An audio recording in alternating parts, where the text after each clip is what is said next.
गरीब का बांस का ढाबा। पालमपुर गांव में एक गरीब व्यक्ति जिसका नाम राजू था। राजू पैसे कमाने के लिए एक गोदाम में बोरी रखने का काम करता था, जिसके उसे 500 रुपए मिला करते थे। पर इस 500 रुपए से राजू का घर अच्छे ढंग से नहीं चल पाता था, जिसके कारण उसकी पत्नी राजू पर हमेशा गुस्सा करती थी।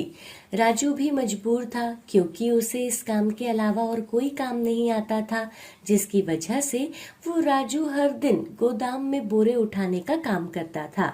एक दिन इसी तरह राजू अपनी पत्नी मीना से कहता है, अरे मीना, तू इतना गुस्सा क्यों करती है? हम दोनों मिलकर ये 500 रुपए में ही गुजारा कर लेंगे। अगर भगवान की कृपा होगी तो हमें भी एक अच्छा सा काम मिल जाएगा। तुम ज्यादा परेशान मत हो। क्या करूं जी, तुम ही बताओ। ये 500 रुपए में आजकल होता ही क्या है? ऊपर से आजकल की महंगाई भी जान ही ले रही है। ठीक है मीना, मैं सेठ जी से अपने पैसे बढ़ाने की बात करता हूँ। कोशिश करता हूँ कि सेठ मेरी बात को समझे। इतना कहकर राजू अपने काम पर चला जाता है, जहां राजू सेठ से अपने पैसे बढ़ाने की बात कहता है। सेठ जी, मुझे आपसे कुछ कहना है। हाँ हाँ, कहो ना, कहो कहो। सेठ जी, क्या आप मेरे पैसे बढ़ा सकते हो? ये 500 रुपए में मेरा घर अच्छे से नहीं चल पा रहा। आपको तो पता ही होगा कि महंगाई कितनी बढ़ चुकी है। देख, अगर तुझे यहाँ काम करना है तो कर, लेकिन मैं अब पैसे नहीं बढ़ा सकता।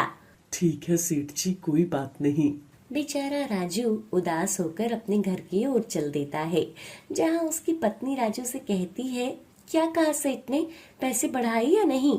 मीना, तुम समझने की कोशिश करो। जब तक मुझे कोई अच्छा काम नहीं मिल जाता, तब तक मुझे यही काम करना होगा। हे भगवान, आखिर हम ऐसे गरीबी में कब तक रहेंगे? ये 500 रुपए में क्या होगा? आखिर कुछ तो रहम करो हम पर। बस कर मीना, भगवान हमारी भी सुनेगा। बस हमें दिल से मेहनत करनी है, और क्या। राजू ऐसा कहकर मुंह धोने चला जाता है, जहाँ मीना की सहेली सुमन मीना के घर आती है। ओ सुमन, कहाँ हो? आजकल दिखाई नहीं देती। मैं यही हूँ दीदी, क्या करूँ? मुझे इतना काम ही हो जाता है कि मैं कहीं जा ही नहीं पाती। और बताओ, तुम्हारे पति का काम कैसा चल रहा है? ठीक ही है, बस महंगाई का जमाना आ गया है। आज के समय में पैसे की बहुत जरूरत होती है दीदी। हाँ हाँ, तुमने बिल्कुल सही कहा। मेरे पति भी कुछ दिन पहले ही एक रेस्टोरेंट खोला था उन्होंने, इसलिए मैं तुम सबके लिए मिठाई लेकर आई हूँ। ये लो, मुंह मीठा करो। मीना को ये बात सुनकर बहुत ही अफसोस होता है, और उसके जाने के बाद मीना राजू से कहती है, देखा जी, ये सुमन की बच्ची तो हमेशा मुझे चिढ़ाती रहती है। कुछ दिन पहले ही इसके पति ने एक बड़ा सा रेस्टोरेंट खोला है, इसलिए मुझे सुनाने आई थी यहाँ पर। हे भगवान, तुम भी किन किन बातों में आ जाती हो। जाने दो ना, अब हमारे पास होगा तब देखा जाएगा। अभी जितना है उसी में खुश रहना सीख लो। हाँ जी, आप बिल्कुल सही कह रहे हो। वैसे भी अभी हम कुछ नहीं कर सकते। मीना के इतना कहते कहते ही उसके दिमाग में एक तरकीब आती है, जो मीना अपने पति से जल्दी से कहती है, एक मिनट, मुझे कुछ तरकीब आई है। अगर तुम कहो तो मैं अपनी तरकीब तुम्हें बताऊं? हाँ हाँ। ये जो सुमन आकर अपने रेस्टोरेंट की बात कह कर गई है, क्यों ना हम दोनों भी एक रेस्टोरेंट खोलें? हे भगवान, मीना, क्या तुम्हें पता है कि रेस्टोरेंट खोलने में कितने सारे पैसों की जरूरत होती है? नहीं होगी जी, भले ही हमारे पास एक अच्छा रेस्टोरेंट ना हो, पर हम एक ढाबा तो खोल ही सकते हैं। पर ढाबा कैसे खोलूंगा? हमें उसके लिए भी तो पैसे चाहिए होंगे, और हमारे पास इतने पैसे तो है नहीं। इतना कहते ही मीना की नजर अपने घर के ऊपर वाले बांस पर पड़ती है, जिसे देखकर मीना राजू से कहती है, अरे सुनो जी, हम ना एक ऐसी चीज से ढाबा बनाएंगे जिसके लिए हमारे को पैसे की जरूरत नहीं लगेगी। ये देखो ऊपर बांस, क्यों ना हम बांस से ही एक ढाबा बनाएं? हाँ मीना, तुम बिल्कुल सही कह रही हो। वैसे भी हमारे बगीचे में बांस के पेड़ भी लगे हुए हैं। शायद ये ढाबा बनने में हमें फायदा हो। चलो, हमें देरी नहीं करनी चाहिए। हम दोनों एक साथ मिलकर मेहनत करके गांव में एक अच्छा सा ढाबा खोलते हैं। और वैसे भी गांव में एक भी ढाबा नहीं है। इतना कहते ही मीना और राजू मिलकर दिन रात मेहनत करके बांस काट कर गाँव में एक बहुत अच्छा सा ढाबा खोलते हैं। और ये ढाबा देखने में बहुत ही खूबसूरत और लाजवाब था। देखो मीना, आखिर हम दोनों की मेहनत रंग लाई। बस ये ढाबा हमारा अच्छे से चलने लगे, तब हमें कोई कमी नहीं होगी। और जो भी हमारे पास पैसे हैं, उस ढाबे में हम उससे सामान खरीद लेते हैं। हाँ हाँ, तुम बिल्कुल सही कह रहे हो। कल से ही हम दोनों इस ढाबे में ना खाना बनाना शुरू कर देंगे। सुबह होते ही देखते बांस के बने ढाबे की गांव में चर्चा होने लगती है। लोग चौंक जाते हैं। अरे ये क्या, बांस का ढाबा किसने खोला? बहुत ही अच्छा है, चलो चलो देख कर आता हूँ। हाँ तुम बिल्कुल सही कह रहे हो, चलो चलो। सारे गांव वाले उस बांस के ढाबे को देखने चले जाते हैं। जहां बांस के ढाबे के अंदर राजू और मीना को देखकर गांव वाले कहते हैं, अरे ये क्या, ये बांस का ढाबा तुमने खोला है? अरे वाह राजू भाई, तुमने तो कमाल ही कर दिया।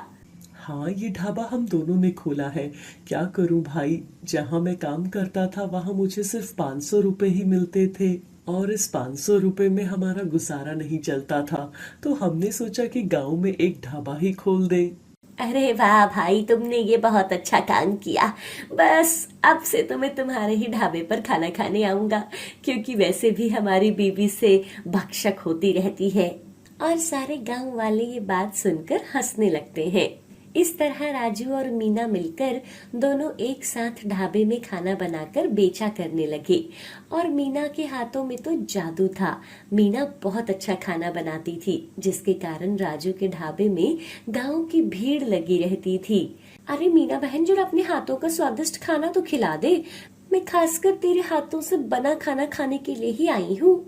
हाँ हाँ बहन, जरा बैठो, मैं अभी बनाकर तुम्हें खिलाती हूँ। इस तरह देखते ही देखते हर दिन राजू और मीना के बांस के ढाबे में हमेशा भीड़ लगी रहती थी, जिसके कारण राजू और मीना के पास पैसे आने लगे थे, जिसे देखकर वो दोनों बहुत खुश थे। मीना, आखिर हम दोनों की मेहनत रंग लाई। देखो तो जरा, हमारे ढाबे में कितने लोगों की भीड़ है। हाँ तुमने बिल्कुल सही कहा, मुझे भी बहुत खुशी हो रही है। अब हमारे पास तो इतने सारे पैसे भी आने लगे हैं। मीना और राजू दोनों बहुत खुश थे।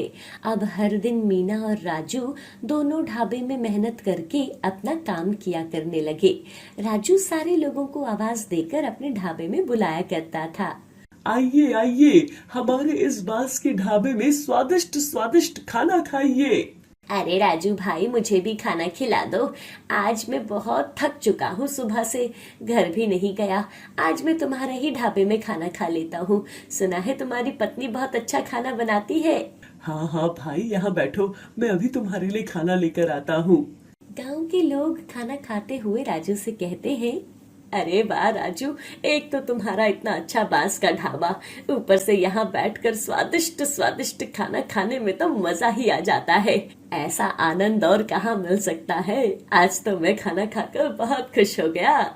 इस तरह देखते ही देखते राजू और मीना की जिंदगी बदल जाती है और दोनों अमीर बन जाते हैं।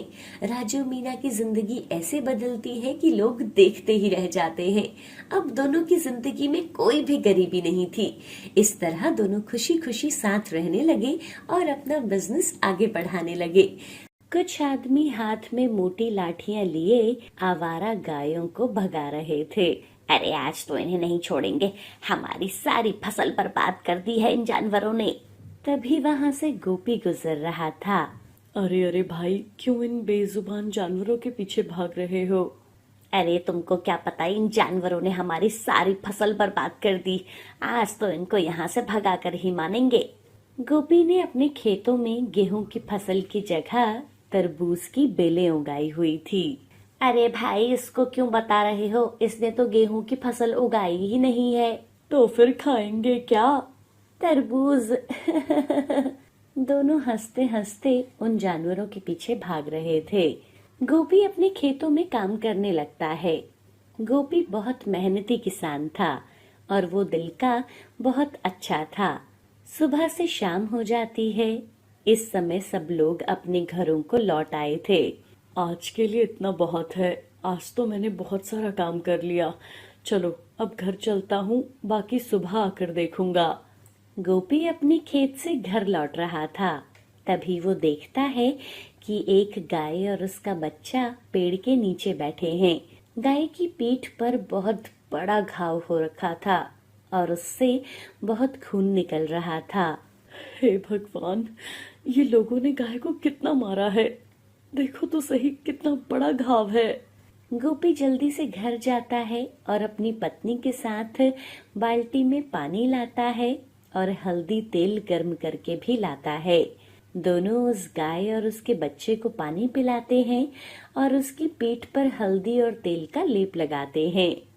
हे भगवान, इन बेजुबान जानवरों को कितना दर्द सहना पड़ता है। पता नहीं लोग इतने निर्दयी कैसे हो जाते हैं। सुनो जी, क्यों ना इस गाय और इसके बच्चे को हम अपने घर ले चलें? हाँ, लेकिन इस समय ये चलने के लायक नहीं है। अभी इन्हें यहीं आराम करने दो। कल सुबह जल्दी आकर हम इन्हें अपने घर ले चलेंगे। कुछ देर के बाद गोपी और सुमन घर आ जाते हैं। अगली सुबह सुबह जब गोपी और सुमन वहां जाते हैं तो वहां गाय और उसका बच्चा नहीं थे। वो दोनों आसपास सब जगह देखते हैं, लेकिन दूर दूर तक गाय और उसका बच्चा कहीं भी नहीं दिखाई दे रहे थे। गोपी और सुमन निराश होकर घर आ जाते हैं। आखिर रात को वो दोनों कहाँ चले गए होंगे? जी, कहीं किसी ने उन्हें रात को वहां से भगा तो नहीं दिया? बेचारे कितने दर्द में थे। अब ये तो भगवान ही जाने कि वो दोनों कहाँ गए होंगे। उसके बाद गोपी अपने खेतों में काम करने के लिए चला जाता है।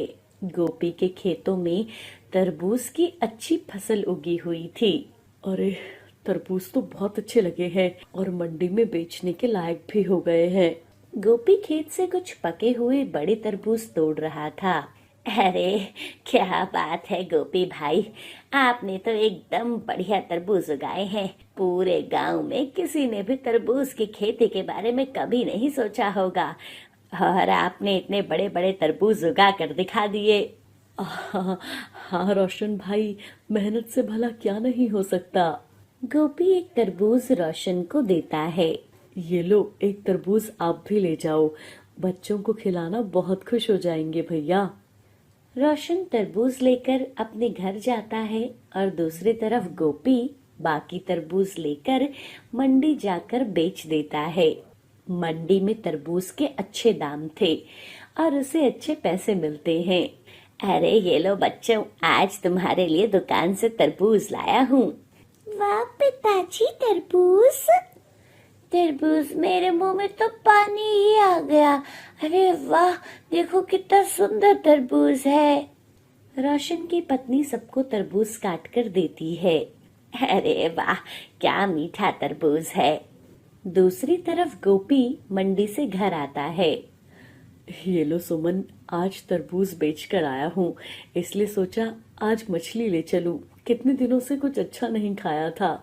चलो जल्दी से इसे पका दो। अच्छा जी, मछली, क्या बात है, लाओ अभी पका देती हूँ।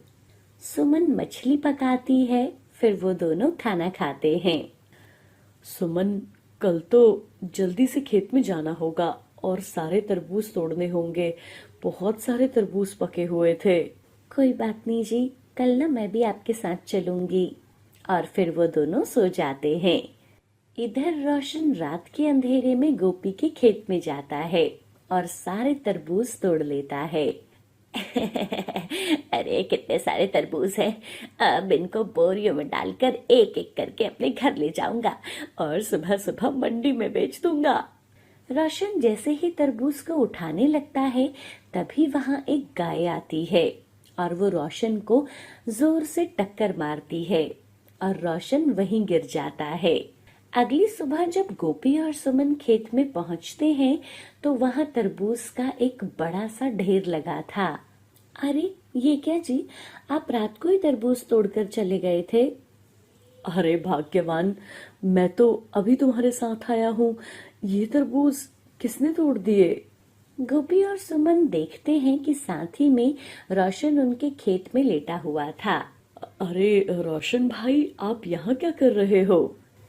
रोशन आंखें खोलता है और वो बहुत डरा हुआ था।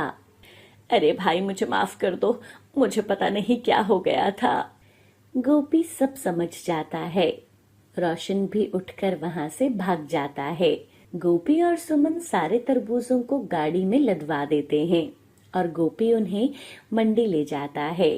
तरबूज बेचकर उसे अच्छे पैसे मिलते हैं। अब हर रोज गोपी तरबूज तोड़कर मंडी में बेचता था, लेकिन फिर भी खेत में तरबूज कम नहीं हो रहे थे। ऐसे ही समय बीतता गया। अब गोपी को लगभग तरबूज बेचते हुए 2 महीने हो गए थे और उसने अच्छे पैसे जमा कर लिए थे। पूरे गांव में लोग गोपी के तरबूज की खूब प्रशंसा करते थे। कुछ दिनों के बाद बरसात का मौसम आ जाता है। लगातार बारिश होने लगती है। सुमन, 2-3 दिन से लगातार बारिश हो रही है। खेत में इतने सारे तरबूज लगे थे, ज्यादा बारिश से सब खराब हो जाएंगे। देखिए, भगवान जैसा चाहेंगे ना वैसा ही होगा।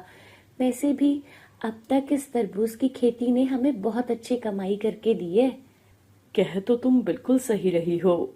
2 दिन के बाद बारिश कम हो जाती है और लोग अपने घरों से बाहर निकलते हैं। गोपी देखता है कि उसका सारा खेत खाली था। सब तरबूज जो भी थे वो सब पानी में बह गए थे। उसके खेत में सिर्फ 2 तरबूज बचे थे। गोपी जब ये देखता है तो उसे बहुत दुख होता है कि उसका तरबूज का खेत अब पूरा खाली हो गया है। गोपी वो 2 बड़े बड़े तरबूज घर लेकर वापस आता है। सुमन, ज्यादा पानी की वजह से हमारे सारे तरबूज बह गए। खेत में बस ये 2 तरबूज मिले हैं। इन्हें काट लो। अपने खेत के अंतिम तरबूज हम भी तो खाकर देखें। सुमन जब एक तरबूज काटती है तो उसमें से सोने के बीज निकलते हैं। हे भगवान, ये कैसा जादू है? ये देखो जी, तरबूज के अंदर सोने के बीज। गोपी भी सोने के बीज देखकर हैरान हो जाता है। अरे, दूसरे तरबूज को भी तो काट कर देखना जरा सुमन।